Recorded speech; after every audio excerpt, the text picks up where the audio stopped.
excited. Thank you for coming on. Of course. I know it's not super, you know. Listen, I'm used to doing it over Zoom. Yeah. Where I'm like, do I have, like, I'm not dressed. Yeah.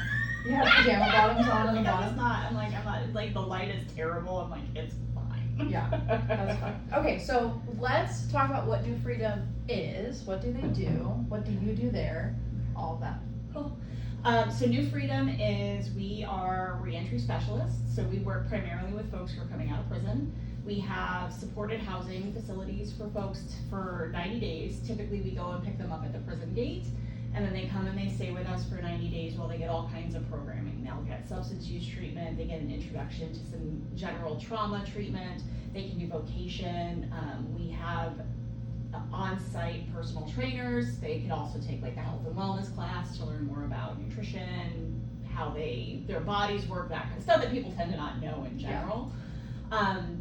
And we have a men's and women's facility. We also have a team that goes into the prisons and does treatment inside the prisons for folks before they get out, because one of the things that people don't understand is that in order to get lower custody levels or to get triggered for an early release term here in Arizona, you have to complete some kind of a program. Well, most of the prisons don't have programs because they don't have staff to go in and do the programs. So one of our teams provides that programming remotely.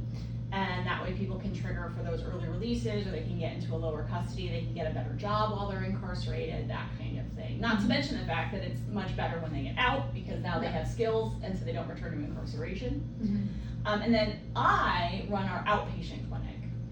So I deal with folks that are released to the street, who are under early release terms, who need 90 days of programming, but they don't necessarily need to live with us on site. We also provide aftercare services for folks after they've completed the supported housing program. So if they need more individual therapy, I have trauma therapists who do like EMDR, I do accelerated resolution therapy. I have somebody that specializes in long-term incarceration, so she works with those people to work through all of those symptoms that come up for them. I have a case manager who works with them on helping with employment, if they need help with tech, because most people have no idea how to work smartphones. Yeah. Or especially after a long but it's stint. even like people that come from lower socioeconomic means, they don't know about setting up an appropriate email. They don't know how to fill out an online doctor portal. Like they don't know how to do those things because they just never have. So we walk them through that. And most job applications now are 100% online. Right. The days of walking in and handing your resume or filling out a paper application are gone. So we walk them through that too. But the cool thing about what we do is that we can take almost anybody from the community. Since we're a Medicaid provider, we can take anybody who is one of the insurance companies that we participate with. They can come and they can enjoy those services as well, whether they've been incarcerated or not. Which is really great, especially for people that are experiencing, some difficulties and don't have insurance for something like a counselor. Right.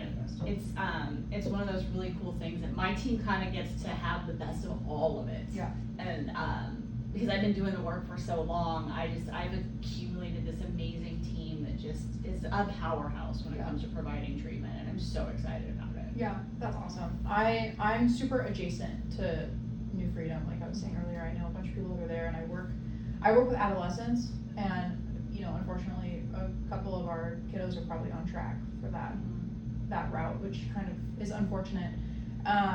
But I think for the general population that is not familiar with all of it, why is it so important that we are going into the prison systems and working with people early? Why is it so important that we're working with them afterwards? Because I think a lot of people have maybe this mindset of a stigma of like, once something happens, that's it, and like we need to just keep them separated. But like, why is integration so important? So I think and it's true, right? People have a couple of misconceptions about folks who've spent time incarcerated. One is that sometimes people have this idea that they're going in and they're never coming back out again. Most people are not incarcerated for a significant amount of time, right? And you have white collar crime. You have people that were arrested on the back end of substance use. One of the things that's happening in America is we're dealing with two different public health crises by putting people in prison. One is our substance use crisis, right? More and more and more people are being incarcerated on the back end of their addiction. And unfortunately, whether people realize this or not, it's really easy to get drugs in prison. Super easy. People think that it's not, but it is. Yeah. It's really easy to get drugs in prison, so there are people that are continuing their addiction while they're there, and quite frankly, they have nothing else to do. Right. A lot of them are very hopeless, a lot of them just want something to feel different, so they're using, where if they have programming while they're incarcerated, they learn how to deal with that stress, they learn how to have hope, they learn how to build out some of their skills and deal with their issues before they leave. The other public health crisis that we deal with en masse in incarceration is mental health. Yeah. So a lot of our folks who struggle with schizophrenia, who struggle with intense bipolar, anything along those lines, they end up incarcerated because our mental health system has failed them Yeah. on so many levels. So they commit these crimes that rise to felony level, and now they're incarcerated. And a lot of the times they don't have access to the right medications because incarceration settings are limited with what medications they're allowed to give. Right. So they're limited on that. They, when they leave, they may or may not have services ready to support them. Mm-hmm. So they're going back out into the exact same situations they left. Homelessness, lack of stabilization, they can't get employed because their mental health symptoms are so out loud because they're not stabilized, they don't get enough meds when they leave. Mm-hmm. So it's super important for us to understand that if these people don't get help, they continue in this cycle of reincarceration. Mm-hmm. Now, me being the justice reform advocate that I am, the system is built for return customers. Yeah. What's really cool in the state of Arizona is that we have had people here who have started to listen when we say that locking these people up does not help. Yeah. It doesn't make anything better. Mhm. They're gonna come back into the community, they're gonna be your neighbor, whether you want them to be or not, right? They could be your coworker, they could be the person working at the grocery store, they could be the person delivering your food, because a lot of people who can't get legitimate employment will DoorDash, Yeah. they'll Instacart, they'll do that gig work, because you don't have to pass a background check for it. Mhm. And it's great that those opportunities are available to them, but if you have somebody who hasn't rehabilitated Right. or worked on themselves while they were incarcerated, they're gonna engage in some of the same behaviors. Mhm. And it's really, really important to also understand that we all make mistakes. Mhm. And I always ask people, like, think about the worst thing you've ever done in your life. And that's the first thing you have to tell people about when you meet them. Yeah. The biggest mistake, the thing you regret the most in your life, and as soon as you introduce yourself to somebody, you have to tell them everything about that. And they're automatically gonna make assumptions, Mhm. right? Arizona did do a really cool thing with employment where it used to be on job applications, there would be a box that you would have that would say, click here if you have a felony experience. Yeah. They removed that, Okay. which is great, right? So automatically you don't have an upfront stigma.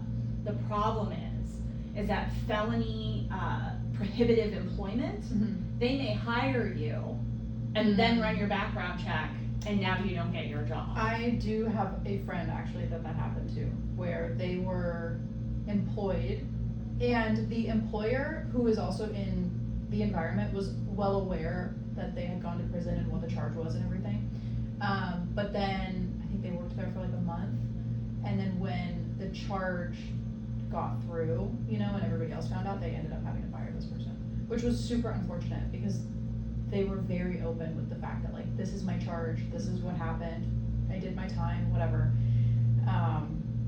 Yeah, it was an immediate fire as well. It wasn't like a 2-week, it was like you cannot come back on property. It happens so often to our folks, like they're really excited, they leave, they have this job, they're ready to go, and then, you know, the background check comes back and the employer's like, no. Mm-hmm. Or the employer is not medication assisted treatment friendly, Mm-hmm. so the person comes back with a positive drug screen for their medication, and now they can't work there. I think that's another important point as well, even employment and also sober living environments. I had this conversation with somebody recently, and I didn't quite believe what they were saying because it didn't sound, you know, valid, but maybe it was. It was a sober living, they were taking trazodone that was prescribed by their doctor, and they didn't want to take the medication because they were told by their sober living that it wouldn't pass the drug test and that they couldn't have it.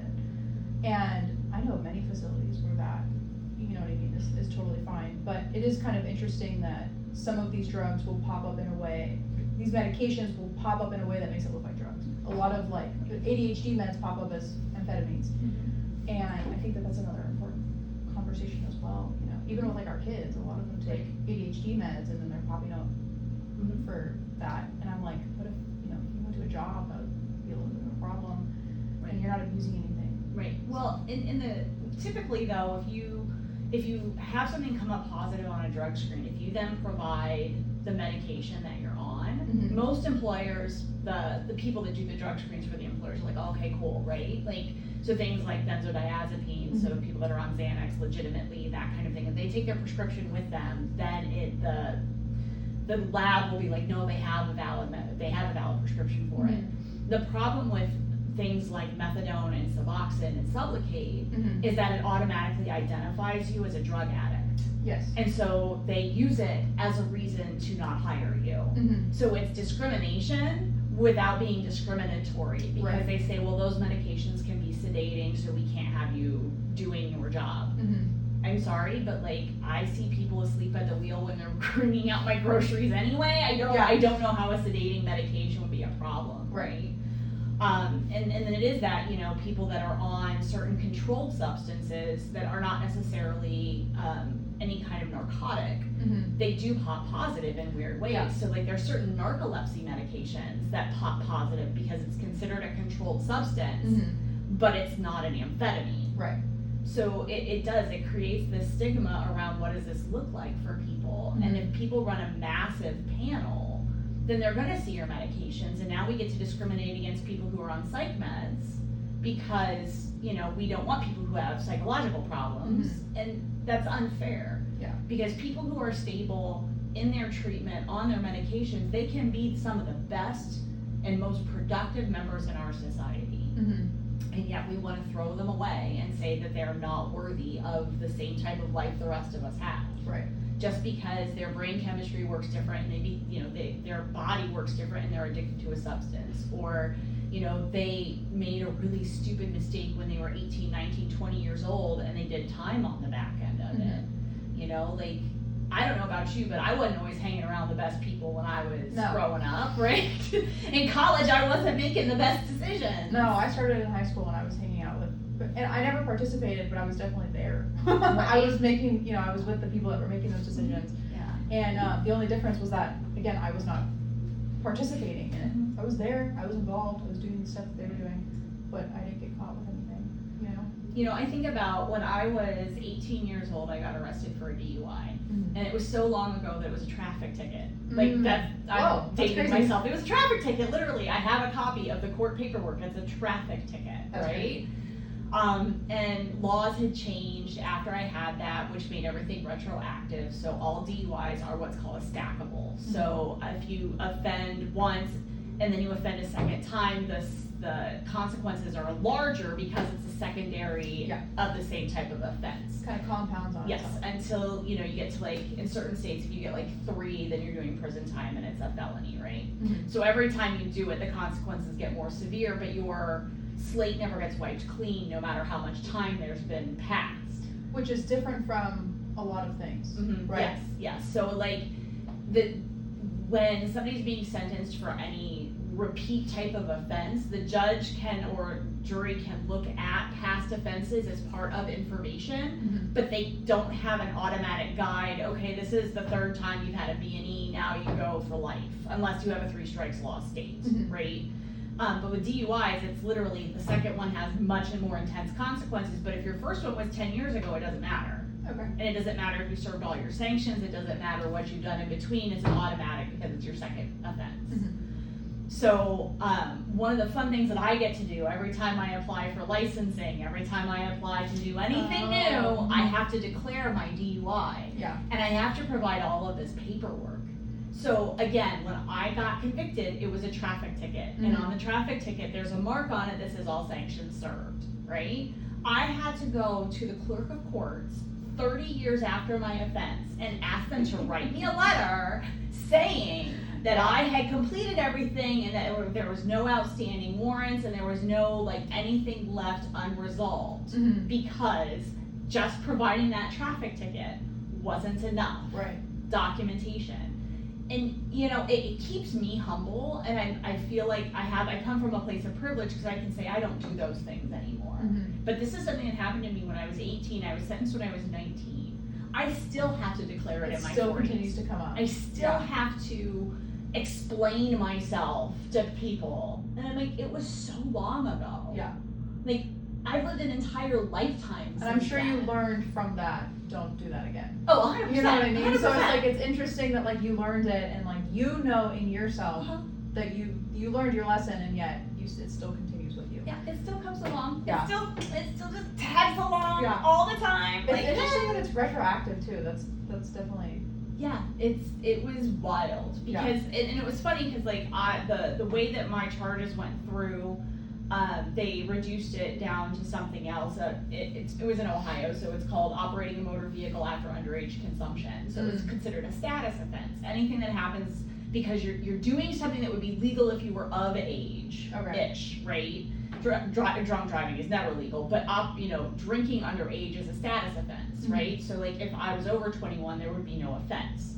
So it was considered a status offense, which meant that after I served all of my sanctions, it was supposed to fall off my record. The only reason I found out that it did not fall off my record was because I applied for a job and I checked the box saying I didn't have anything on my record. And they were like, And they were like, you lied on your application, so we can't hire you. Now, this is gonna trip you out. The job I got denied was working at Spencer's Gifts. oh, that's so funny. I got Which is denied. interesting. Right? You would think they would take it. A place where we sold hookahs and adult toys Mhm. and 420 Yeah. paraphernalia. But I had to get my lawyer to write their HR department a letter saying it was a good faith omission because I had been told That it that was would gone. never show up on a background check again. Yeah. But because they changed the law in Ohio and I didn't know, Mm-hmm. I now had to declare it on everything. That's crazy. Right? So, and it's really this thing where like you have to read very carefully because some places if they only do a 7-year background check, but if they do a lifetime background check, you gotta click everything. Yeah. And so you got people that have like 50 years between them and their offense, and they still have to declare that they had this offense. Mm-hmm. And that's what I was thinking of earlier when you said that the DUI stacks like that is a lot of charges will fall off at some point in some type of way, right? Like whether it's for housing or for jobs or something, it's like 5 to 10 years, right, depending on the charge. Yep. So it's interesting that one continues through when Yep. a lot of other ones will fall off in a way. No, it follows you. It's super fun. Yeah. It's That's funny. not That fun. And like I work very closely. We do DUI services at my Mhm. location. So like I deal with people who have like 3, 4, 5 DUIs, and like they have to do screening reports, and then they have to do revocation packets, and then they have to do a substance use eval, and then they have to do the class, and like the amount of money you have to pour into Yeah. all of these things like that haven't been taken care of. It's wild. Mhm. It is wild the It's amount of very things. expensive to get charged with something. And the MVD is forever. Yeah. They don't care. The MVD is forever. Yeah, I think another thing that I would want to bring up is just the fact that it is very expensive to go to prison Mhm.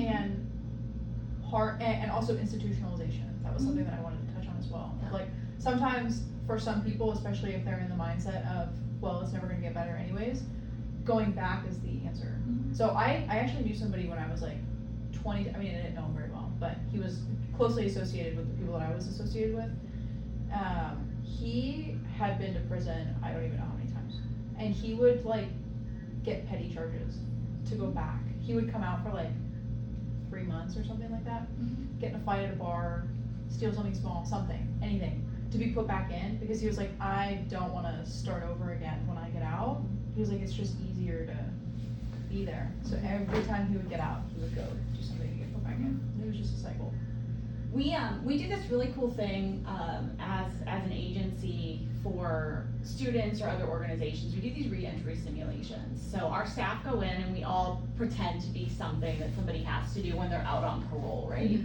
So whether it's getting a driver's license, if it's, going to treatment, if it's getting food, if it's going to see your PO, if it's going to AA meetings, like all of these things you have to try to accomplish. And the students or the people that are participating are given a profile of who they are as an offender, and then some of them are given a little bit of cash Typically, they're given like a bus pass, because that's the big thing, right? Everybody has to turn in a bus pass at every station they go to, and if you don't have bus passes, you don't get seen, Yeah. right? So the idea is to show people how hard it is Yeah. when you get out, because your prison ID doesn't work as an ID, so you have to go get a legitimate driver's license. Well, that's $28. You don't have $28 because you were making 5 cents an hour or whatever in the prison, if you had a job at all. Right.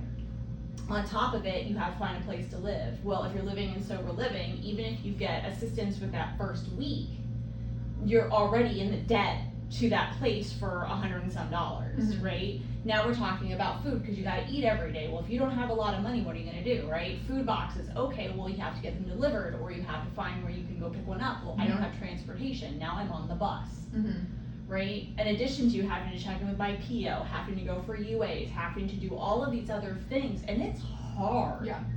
It's really hard, and especially because depending on how long you were incarcerated, you just got done having somebody make all your decisions for you. They told you what to wear. They made sure your meals were lined up and cooked and cleaned, and like all the things are done for you, right? You may or may not have gone to work, but like they wake you up, they build your routine for you, and now out in the outside world, they're like, have fun, right? And some people are really good about stepping back into that, and some folks are like, I never did this before. Why would I do it now? And a lot of people return to custody because it is easier. It's easier to have somebody plan your life. You don't have to buy clothes, you don't have to buy food. You do if you have commissary, but like, you don't have to worry about that, right? In addition to, some of these people come out and they had status while they were incarcerated. They were the person. Like, I always reference Shawshank Redemption when we talk about the character of Red. He's the guy that can get people stuff, right? Some of them are that guy. Yeah. Right? They're that girl, they're that person, and they have status, they have purpose, they have all these people coming to them, and now in the real world, they're hearing a lot of no's. Yeah. Right? They're hearing a lot of you can't, or, those kind of things, and they also a lot of times go back into the same environments they came out of, with people that expect them to just have everything all together now that you've been incarcerated. And the reality is that's not how that works. Right. Most people don't know where to go. They don't know how to deal with DES and getting food stamps lined up and all the things. Plus, I don't know if anybody has visited DES, but I'm gonna tell you, it's an all-day trip. Yeah. It's an all-day phone call. It's an like the all-day DMV trip. in California. You're gonna spend 12 hours. It is horrendous, and Yeah. you could wait all day long and still not see anybody. Yeah. I think it makes me think of the scene in The Maid. I don't know if you watched the show. Yes. Where she goes and she's trying to get low-income housing, and the social worker is basically saying, like, you have to work this many hours, and her reasoning was, well, I have my daughter and I don't have money to pay for care. And so the lady's like, my hands are tied, like, you have to work this many hours, and then we can apply for you, and then it's 8 weeks from now, or like whatever it is. It's not as easy as you go in and then something happens for you. A lot of times you have to go on a wait list, or you have to apply to 15 different places, or like whatever. The other thing that I wanted to say, and point on what you were saying, is this happens with my kids a lot too, and so it is kind of frustrating, is that yes, when they leave, they end up having to go into the same environment that they were in prior, because they don't have anywhere else to go.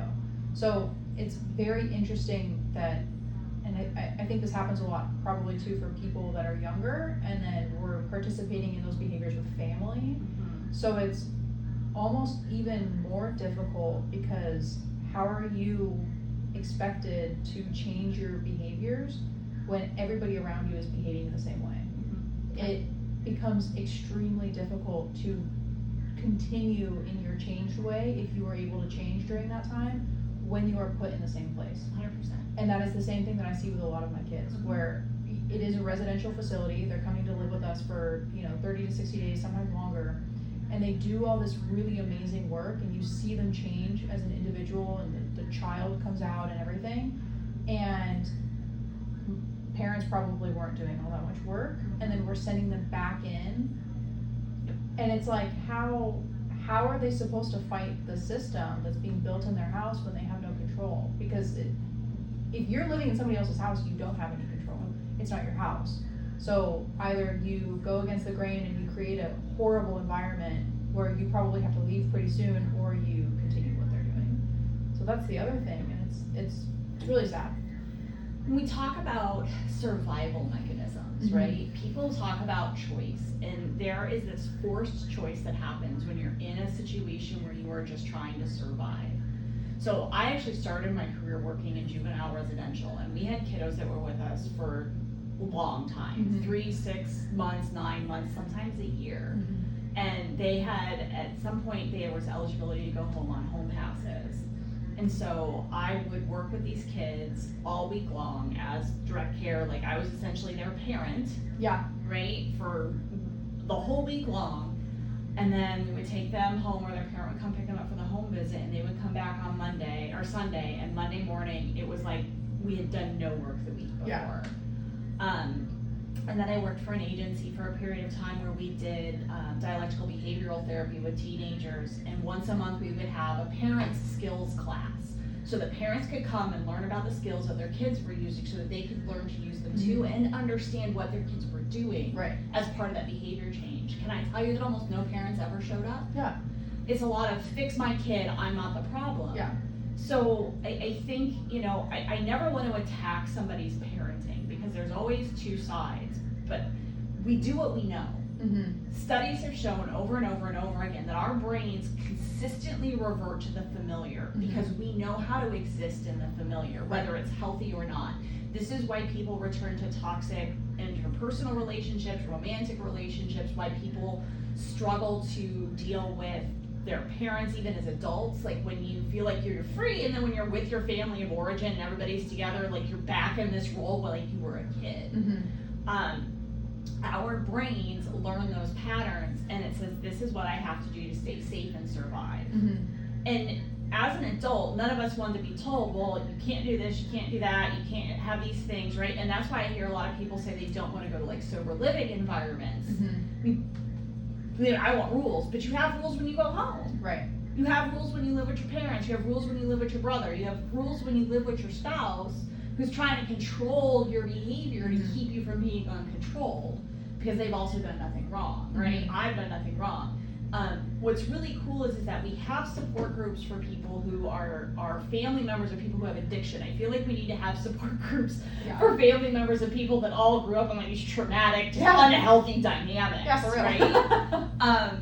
Because we have to learn how to exist when the person isn't in their worst person state, right? When they're not living in their symptoms. And again, most of our people who are incarcerated have a substance use issue. And almost, I think it's like 95% of people who are incarcerated have a trauma history. Yeah. And the other 5% have it, they just don't acknowledge that that's what it is, right? Or they're just complete sociopathic. Yeah. Which happens, right? But it's wildly fascinating to me that people that create damage to other humans can't step back and say, you know what, I participated in that, right? And one thing we do know is that the people who install your buttons know how to push them the best. Yes. Yeah. I think that, that's another thing as well. The family support thing would be really great. Right. For a lot of people. And also like going back to the survival mode situation, I think that it's talking about ease, like sometimes it's easier just to not push the buttons of the people that, are causing trauma. Like, whether we know that the trauma is being caused in that moment or not, like, it's hard to explain that you revert back to a form in those situations as, like, somebody who's experienced that. Like, my trauma response in that situation is to hide and, like, curl up in a ball and, like, be away from the thing. And it's funny because I tend to do that even now, like, with the kids. If some type of, like, large thing happens, some type of eruption, a loud noise, something like anything, I tend to kind of find a space that's away from everybody else. And it's interesting that even now that, like, I'm so far removed from the environment that was of my childhood, that I still do those things. So I could only imagine people that are quite literally being put back into that exact situation. Well, and one of the other things that you kind of mentioned, but I'm going to talk a little bit about, is what we call post-incarceration syndrome, or PICS. So a lot of people know about PTSD. It's kind of like the pop psych thing right now. Everybody's got PTSD. No, you don't. Mhm. No, you don't. Not Right. everything is a trauma. Right. Right? The post-incarceration syndrome, it is not officially in the DSM. It should be, and there's a push to have it included in the next iteration. And the DSM is The Diagnostic Statistical Manual of Mental Health Disorders. So it's essentially all of our diagnoses and all of the symptoms and the thing that we use to giant diagnose book. people. It's massive because diagnostic criteria can be very nuanced. Mhm. And there's a lot of different disorders that we find out over time and the way that our brains work. The more we learn about how our brains work and how it responds to different chemicals, situations, that kind of thing, like everything has to get teased out a little bit more. Mhm. But PICS is something that happens specifically to people who've been incarcerated for a significant amount of time. And now that can be anywhere from like 5 to 10 years at plus, Mhm. right? And this is that institutionalization, Yeah. right? So you can also see it with folks who spend a lot of time living in psych hospitals, so like Mhm. state hospitals, involuntary commitment type situations, that kind of thing. But primarily we see it with folks that are coming out of long-term incarceration, or they've been in and out. They've been in that cycle so Mhm. much that they've done what we call life on the installment plan. It is a very interesting dynamic that happens for people. They become reliant on the system. Yeah. They get into what we call decision paralysis. They don't know what to do with too many choices, Mhm. right? So one of the things that we work with at New Freedom is limiting choices Mhm. and like allowing autonomy, but limiting what that autonomy looks like. And I can tell when somebody is brand new in the facility who did a long time because we're sitting in front of the buffet bar at lunch and they don't know what to pick. Mhm. And it's not difficult. It's like Yeah. a main entree, a side of some kind, and then there's a salad bar. But they get stymied Yeah. by it. And breakfast is worse because it's like you have 3 or 4 separate choices that you could put on your plate, or you could put all of them on your plate, and Yeah. they don't know what to do. Mhm. It's too much. Decision fatigue has happened, and it's only 8 a.m. Yeah. The other thing that happens is that a lot of those folks isolate, Mhm. and they will put themselves like in their room, right? Not even like in their home, but in their room, Mhm. because they're so used to having such a small house, right? Because they always refer to their cell as their house. Mhm. So they're usually stuck in their room. They don't want to interact with other people because there's a lot of anxiety Yeah. around having to go out and deal with stuff. The other big like moment for our folks is we take them to a shopping trip within the first week of them getting there. So we provide them with some base clothing stuff. We provide them hygiene. We provide them with some some cheapy shoes if we have them or whatever. We also have a clothing closet if they want to go access that. But we provide them with like base, like underwear, t-shirts, that kind of stuff, right? So you don't have to worry about that. Yeah. But they have one big shopping trip that they can go on, and they all get so overwhelmed. I was gonna say that sounds horrifying to do like right Right, afterwards. and it's Walmart. So Walmart is already I already overwhelmed, hate Walmart. right? It's already for most of the general public, like Yeah. I can see. But they we have staff that goes with them, obviously, but like that's the one thing that creates the most anxiety for Yeah. them. And then we allow them weekend passes for just a short period of time, and like some of them are like, why don't we get longer? I'm like, because you all can't handle 6 hours. Yeah, exactly. Let alone 12. It's too much. Like we got guys that will leave and come back after an hour and be like, this is too much. Like they just walked down the street to go get something to eat, and unfortunately we're at the 17, and so they have to walk under an overpass. So like all the people there are lined up doing drugs and Yeah. living the street life, right? And they're like, I can't. This is too much. Or like they have to get on the bus to go to their first job interview, and they come back and they are sweating. It could be middle of winter, and they are sweating profusely because of the anxiety Mhm. of having to navigate the world again. Mhm. And those are the folks that like they need extra love. Yeah.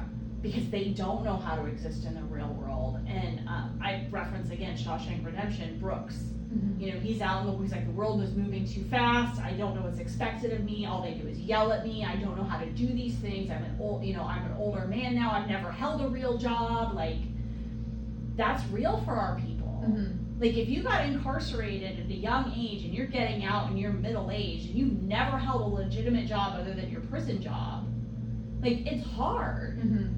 it's difficult to show up every day and have a boss, and a lot of times people are not kind. That was another thing that I wanted to touch on too, is just like patience with the general public. Is sometimes you can't tell, like sometimes you see prison ink and it's a little bit more obvious, because it is it's identifiable, but like there are some people that are you can't tell on the outside, and I think that it's just a reminder, and it doesn't even have to be that they went to prison, it can be literally anything, that it's a reminder to be kind and patient to people to a certain extent, like don't let people roll all over you, but I think just like snapping at everybody that doesn't do something quickly, or I think that's just kind of a reminder for everybody, like we don't know where they came from, we don't know what they experienced, and I know people that did 30 years in prison, they went in at like 18 to 20 years old, and I'm like, that's a baby, like that's like barely a person at 18 years old. Right, like I didn't know I was. No, 18. and like I work with teenagers, and I tell them all the time, they're capped at 17, but I tell them all the time, I'm like, you're like this big, like you're like just still a little baby, and like you don't know anything yet. And I know that you think that you know everything, but like, in the judicial system is what it is, but it's like you can't expect them to have gone in at that point, spend at that point a majority of their life in a system that is not cohesive with the rest of society, and then expect them to be perfectly normal when they come out. Like they don't know what society is for us. Well, and I think, when people don't fully grasp the idea that like our big logic portion of our brain isn't anywhere near solidified until 25. Right. That's the beginning, right? And that's why your insurance rates, your car insurance rates drop at 25. Because you start making better decisions. Your decision making is better. Your reflexes are better. Yeah. But it's ironic, right? Because people don't understand the reason why that drops at that time frame. It's because of that. But like even the studies have shown, if you have experienced trauma or substance use, that solidification takes longer. Mm-hmm. And men, it doesn't really start until 30. Yeah. That's new information that we just found out. Oh, I've known that for forever. Right? But it's because men unfortunately have underdeveloped emotional maturity centers of their brain because they are not socialized to have emotional awareness and sensitivity and all that. Society. 100%. Yeah. But it's also the impact of testosterone on the brain system versus estrogen. So like there's those biological differences that happen. But yeah, it's one of those things that's really wild. So if I made this huge mistake when I was 19, 20 years old, I wasn't even able to make a decision yet, right? And now I'm 40 and I have to make all the decisions. Mm-hmm. The other thing too is like if you go in and you had kids, now your kids are like a million years older, right? You go in there 2, you come out and they're 12 or 13. Yeah. You haven't been there and now you're expected to parent them. Right. And you don't know really who they are. They don't know who you are. You don't know who they are. Yeah. You don't know how to be a parent because you haven't been, but you're expected to be the best parent because people are watching you. Yeah. I can't tell you how many times I've seen false DCS reports happen on parents because they got out of incarceration and their pics may have come out and they got a little sharper in their tone, and now all of a sudden it's domestic violence, but it's not. Mm-hmm. It's like they don't know how to do anything at that point, right? And people are always just watching to see if you're going to screw up.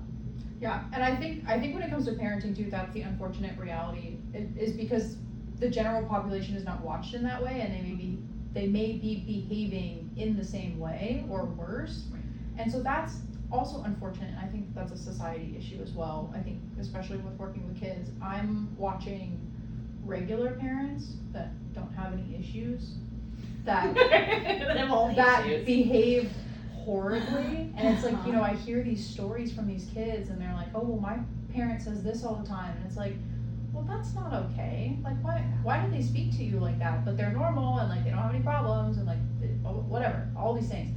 And so the microscope is not on them in the same way. And it comes down to like a society issue, and like we don't have parenting skills being taught to people. And I tell my kids about this stuff all the time. I tell them don't start dating until you're 25. Like that's what I tell them all the time. I'm like, please just don't do that. And because their brains aren't done yet. And I'm like, and you think that you can have a child at like 21 because that's what's normal in your society, and it's like no, you can't, don't do that. You know, Right. you're still growing and you're expected to raise somebody else is like crazy to me. I've seen people who have had children very young, and I've watched them struggle. I've seen people who had children very young, and things have gone very well for them. I waited until later in life to become a parent because I watched how my parents waited, and the financial stability and the emotional stability Mhm. that happens after a certain point in your life, like how important that was, and it made the most sense to me. Yeah. And the reality is I wasn't, like, it took me a long time to stop engaging in not great behaviors, right? Like, I lived a lifestyle that was not the best and definitely not good to have a kid involved in, Yeah. you know? But it's always interesting to me how kids are the canaries in the coal mines. And like, when we talk about the family dynamics, right, the unhealthy family roles that happen. So you've got like the main culprit, right? What we typically call the identified patient. It's usually somebody is like the most toxic in the family, whether they have an addiction problem, an unaddressed mental health disorder, some kind of personality disorder, whatever. You have like their chief enabler, which is usually the partner or the spouse. Sometimes it's the oldest daughter, never the oldest son, always the oldest daughter. Interesting. Because of social expectations Yeah. of what girls do in families. Yeah. Then you'll have your family hero, which is the one that there's nothing wrong. They're usually straight A student, do a lot of activities. They're the ones that the family brings out to show this is why we're fine. And then we have what we call the scapegoat. And the scapegoat is the kid that is identified as the problem child. They are the reason, they're the black sheep. That's my favorite phrase ever. I'm the black sheep. No, you are not. Yeah. Right? You are the person that was identified by your family to have the problematic behaviors, even though somebody else in the family has more problematic behaviors. And what happens is that our scapegoat children are the first ones to get help because they engage in some kind of behavior that requires other people to step in. Right. Whether it's the school, whether it's officials of some type, whether it's just so off the wall that the parents have to do something in order to reel back into that our family's perfect dynamic. So what's really interesting is that when the scapegoat gets help and they start shining the light on all the things that could potentially be not great in the family, and not necessarily wrong or fully toxic, but just not great. Like, everybody else wants to put them back as the problem. And they go back and forth in that dynamic so often, and it's so sad. And they grow up in that. And now I'm the black sheep of my family as an adult. So I'm like, are you a black sheep or are you the first person to get healthy? Yeah. Are you the first one to call out the behaviors? When were you the first person to start, like, were you the first person that started to say, we're not doing this here? And they're like, no, I think that's what it was. I'm like, huh, that's usually what it is that the person that's making noise, you Right? know? And yeah, it's interesting. I don't talk to half of my family, and I haven't since I was like 18. And it was a moment, like, it was literally like, I think my 18th birthday, where I was like, okay, Mom, I don't have to talk to them anymore. And she was like, oh, but you know, and I was like, no, I'm good. Now I can make my own decisions and I'm okay. And I do speak lightly with one of them, and like, that's it. And like, I've always made it very clear, like, I don't want any of my information shared. Like, I don't want to be the center of a conversation at all. Like, the people that I do not talk to should not have any, you know, pulse on what's going on, and like, that's really it. And like, so then it seems like I was labeled as that, of like, I was the black sheep. But it's interesting because I am the oldest daughter.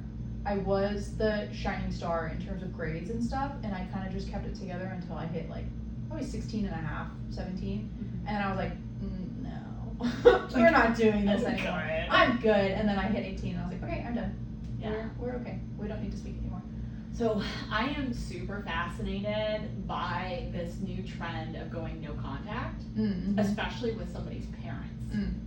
Now, as a therapist, as a licensed therapist who has dealt with lots and lots and lots of clients over the last 20 years, like, there are times when I have supported going no contact, right?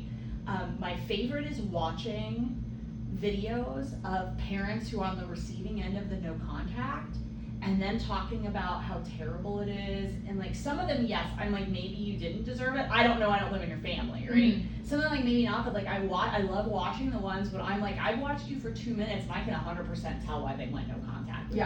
100%, right? That lack of insight. And it's one of those things where it's like, I have to explain to people. I have a friend whose kids went no contact on the back end of parental alienation from her ex-husband. And like, so hers is 100% undeserved, right? But I have to have that conversation with people and be like, okay, so what are you doing that would make this happen? Yeah. Like, what are you doing? You have to genuinely look inside yourself to say, you know, these things, and then nobody enters the decision to go no contact or light contact lightly. It takes years and patterns of just BS behavior and lack of change and lack of insight that people are just like, okay, I can't do this anymore, I'm done. And I love watching other people not take accountability for themselves. Like, but hang on, like, cause You're involved, you know, one of the things that I'm always very introspective on is so what did I do? Yeah. Right. So I don't know if anybody can tell from the conversation you've been having, but I am on the autism spectrum. So I am constantly taught to relook at what I do and what do I say, and did I say it correctly? Did I say something that offended somebody? Like, I'm always replaying stuff in my head to make sure that I didn't cross a line somewhere, because I have a blind spot when it comes to certain things, like my directness, my bluntness, sometimes my language is just what it is, and sometimes I have no filter and it just comes out and I'm like, sorry, like I didn't mean to do that. Yeah. It's like I'm just fascinated by people that don't do that, because that's not my experience, right? Like I have a client that I worked with in the past who, like, the wife would always call when the husband was having problems, and like, but he's the client, so I really don't want to talk to you. Yeah, I want to talk to him. And he and I started making some really great headway, and I found out that there's just like over years and patterns. I'm like, well, we're dealing with a narcissistic abuse situation. He's not the narcissistic abuser, she is. Oh. Right? Interesting. Most people would think, because of what we're taught, it's the other way around. Yeah. But she's the narcissistic abuser, and it's very covert because it's very feminine. Yeah. The way that it occurs is very feminine. And I haven't seen this client in years, so like I'm not violating HIPAA. But it took forever, and as soon as I started working with him inside the context of, you are in a narcissistic, abusive marriage, this is what we're gonna do, and I taught him things like gray rocking, and I taught him to go ahead and take care of himself and like do the things that he wants to do, and like, she's gonna be mad whether you do them or not. Yeah. Like, take care of yourself. As soon as I started doing that, she kept insisting that she needed to come in for sessions with him, and I'm like, absolutely not. Yeah. If you want to go to couples therapy, you're going to see a couples therapist, because I'm not that. Yeah. Like, you probably should see your own therapist first, because no couples therapist worth their salt is going to see you while he's in individual therapy and you're not. Yeah. But like, as soon as he started getting better, she's like, I need to be in those sessions. I need to be in those sessions, because she thought she was going to be able to manipulate me. Right. And the benefit of ASD is that I don't get manipulated all that easily. Yeah. Like, I do sometimes, right? Like, I'm not gonna lie, I do sometimes. But like, when I know something, you can't manipulate me. I think that's funny too, because I'm not diagnosed with anything. I've never gone through the process, but my mom is convinced that I have ADD, which is now ADHD, non-hyper. It's not even ADD anymore. And my fiance is convinced that I have autism. And I've never been tested because I don't want it on paper. Is the only reason. And I always ask him, I'm like, can you give me a doctor who will do it off paper? You know what I mean? But I think two parts. One, it is really interesting to see that we're starting to have people with the diagnosis, and it doesn't look anything like what the general population thinks it does. Which is one thing, which is really amazing.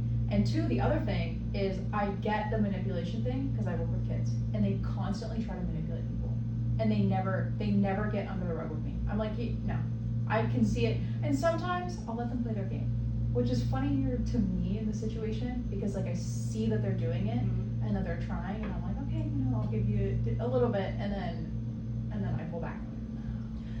I've seen your game this whole time. I just wanted to let you know. I used to play their games. Yeah. Like, I can't. I'm much better at it. But like, I always ask people when they're getting into that place. I'm like, so what need are you getting met by this behavior?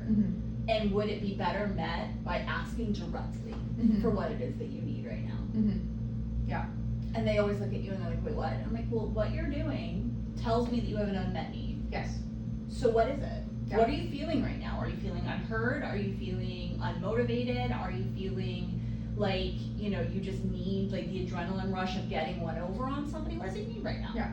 I think that's an important thing with kids in general too. I think the first time that I saw something like this where it got brought up was like teething. Like they just need to bite something, and so they bite stuff, and sometimes they bite you. And so the question was, well, if they're just trying to bite, give them something to bite. That's not your arm. You know what I mean? And so then the conversation gets brought up with older children of it's the same thing. They're teething in some type of way for some type of behavior, and they're just doing the thing that they know to alleviate the need. But we can teach a different thing. And so that's when, you know, like fidgets and things come out, or like conversation about certain things, where I always try to redirect the behavior to something that is more pleasing to the group rather than trying to get rid of the behavior. So, for example, I had a group of kids that really liked to shout inappropriate words into the abyss. And so I was like, okay, I get it. Like you're trying to, you know, you're trying to push buttons, you're trying to do whatever. It's like, can we just like bring the volume down like a lot? Like you can still do it, but like, you know, do it quietly like in the corner. And that was enough to get them to do that. And eventually they stopped because they weren't getting attention. But they had a need, which was for whatever reason to make those words come out.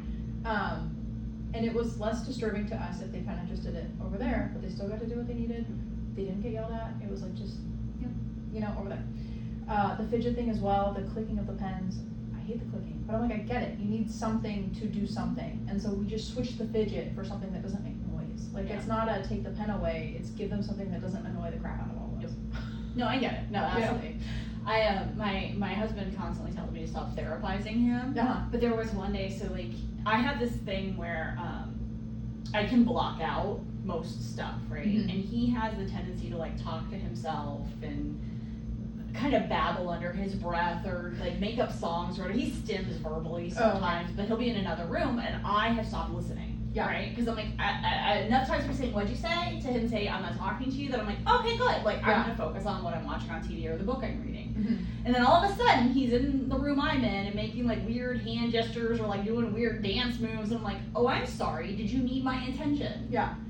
And he'll be like, well, you weren't listening. I said, well, you told me you weren't talking to me, so I stopped listening. Yeah. Right? And then he'll come in and I'll say, I said, can I give you some feedback? And he's like, what? I said, have you ever noticed that when you need my attention, that instead of just asking me overtly for my attention, you have to come in the room and do something silly? Yeah.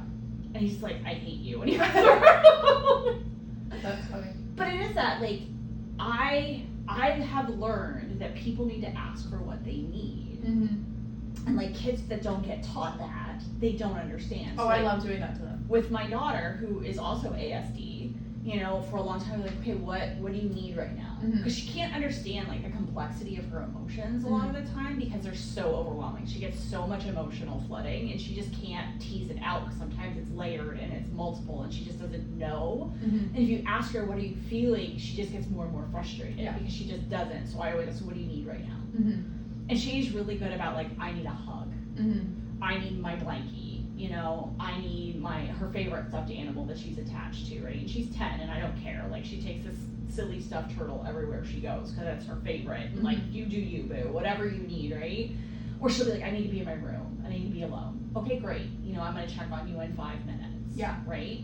And I knock, like I let her shut her door, but I tell her, you know, you can't lock it. Yeah. Because I need to be able to get to you. Yeah. Right? No matter what, if you're upset, you can be in your room and you can shut the door and I will know and I will knock before I check on you. But you can't lock your door. Yeah. Because she used to go in there and lock the door and like, now I can't get to you and you're upset and I don't know what you're in there doing. Yeah. Right? Like I need to know that you're not hurting yourself or something terrible has happened because you threw a fit, you threw some, whatever, right? Yeah. But like they get really good at telling you what they need and their behavior is information. Yeah. Just like with other people. So like even grown adults, right? Behavior is information. So if I'm walking in, I always love using the grocery store as an example because it's something that most people experience at some point in time in their lives. Yeah. Like if I go in and the clerk isn't really friendly, isn't really talking to me, may not even be looking at me, you know, maybe the person that rang out, like 2 people in front of me was really mean or really rude, or she has or he has like a kid that's in the hospital somewhere and like they are worried about that but they can't be with them because they have to work or whatever, right? Maybe all they need is just somebody to see them. Yeah. So I get very intentional Mhm. with people, even if my social bandwidth is low, right? I'm very intentional about like, hey, how's your day, right? And in a way that lets them know that I actually care, because most people need to feel seen, validated, and heard.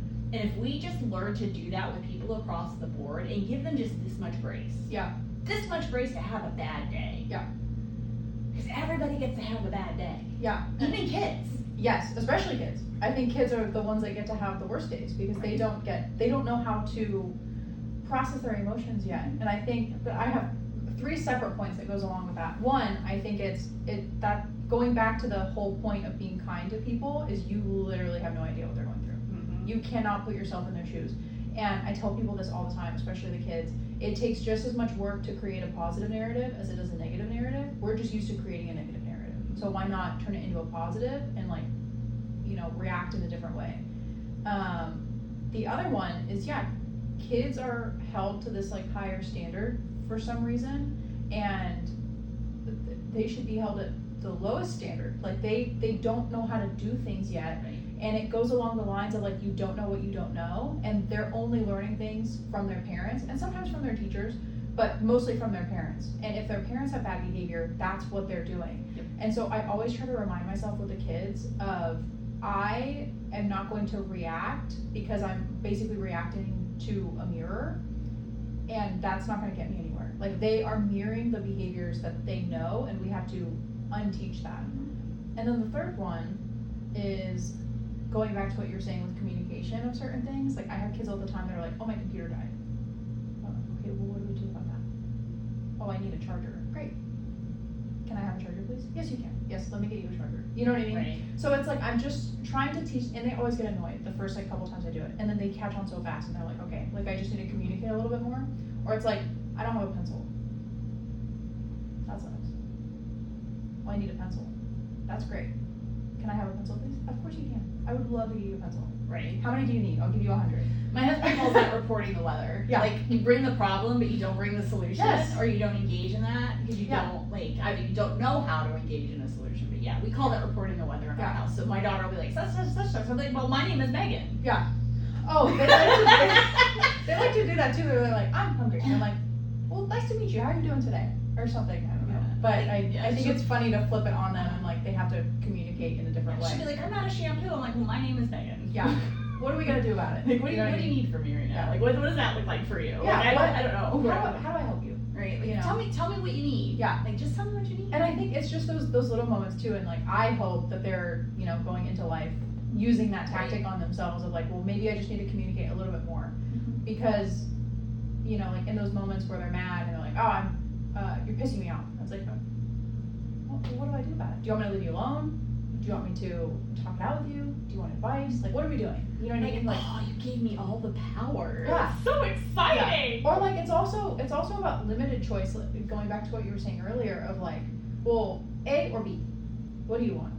They still get the autonomy to make the choice, but we're limiting the choices as to not overwhelm them. Right. Do you want this or do you want this? Right. Do you want me to go over there or do you want to see right here? What do you want? Right. And also the grocery store, I think another thing to point out is that it doesn't take a lot of time to ask them how they are too. And I've actually noticed maybe having my, finger on the pulse a little bit too much with people and emotions, but going to the grocery store or going to a restaurant, they always ask you, how are you doing? And when I ask them back, they're almost always surprised, which is weird. But it's not, because I'm going to tell you that in America, hi, how are you is just an extended hello. Yeah. Or how are you doing today? Instead of that's just hello. Yeah. And so when you actually start telling somebody how you might be doing, they get very shocked because you've now broken social protocol. Mm-hmm. But it's 100%. It's because we in America are taught the appropriate response is okay. Yeah. I'm good. Yeah. Right? It's nothing else. If you say anything else than that, then you've broken social politics. Mm-hmm. And I love making uncomfortable by breaking that with them. They're like, how are you doing? And I'm like, I've had better days. How's yours? Yeah. And they're like, look at you all strange. Why are you telling us strangers? People trauma dump on me all the time that I don't know. I need to get it out. It's the therapist space, I guess. I don't know. But people trauma dump. So I'll be like, I'm not even trauma dumping. I'm just telling you I'm not having a great day, right? So because that's information, right? If I'm not talkative or I have a look on my face, you now know then I'm not having a great day. Yeah. And anything that you do isn't, like, if I don't respond, it's not to be taken personally. It's because I just am not having a great day. Mm-hmm. I think that so many of our misunderstandings as human beings would go a much further way if we were all able to be so much more authentic. Yeah. I think, that's I don't think that it's as big of a problem here, but I would say, like, in LA, too, like, like, we're in LA often, there's a lack of authenticity that it makes every interaction awkward. Right. And I make everything awkward because I'm just that person. Yeah. So like, it's when I'm the person like when you're like, oh, or like that you I'm flying and they're like, have a good flight. I'm like, you too. Yeah. The gate agent, they're not going anywhere. No. But they like it. They're having But fun. I'm that person, and I'm like, Yeah. oh, that's so dumb. That's It's so so funny. dumb and make it all so awkward. But I also think that people are, surprised to hear it back sometimes too, and that's always the kindness conversation of like, it doesn't take a lot of time to just ask how they're doing too. And if somebody's wearing a name tag Mm-hmm. because it's part of their job, calling them by their name. Yeah.